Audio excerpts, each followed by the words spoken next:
We absolutely believe it was a success. We believe the fact that that organization was able to issue a statement that calls for respecting the territorial integrity and sovereignty and saying that those principles should not be violated. We found it incredibly productive for President Biden and Secretary Blinken to be there engaging directly with their counterparts. I was wondering, the Secretary gave a series of interviews over the weekend, CNN and ABC, what have you.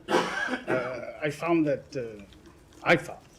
you probably won't agree, but that he was at pains to, over the G20, to explain how it could have been a success when, speaking of Ukraine, Russia is not mentioned in the statement.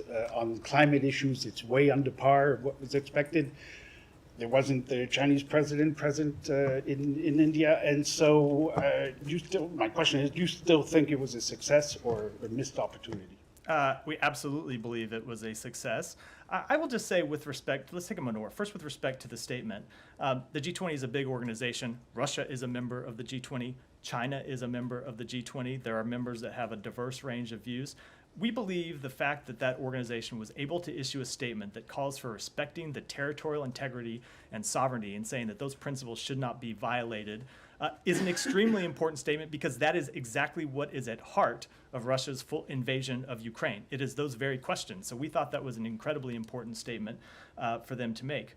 You also saw important announcements made at the G20 about new economic arrangements between Saudi Arabia and India that the United States was a part of. And I will say, with respect to President Xi not attending, I'm not going to speak to whether President Xi should have attended or should not have attended.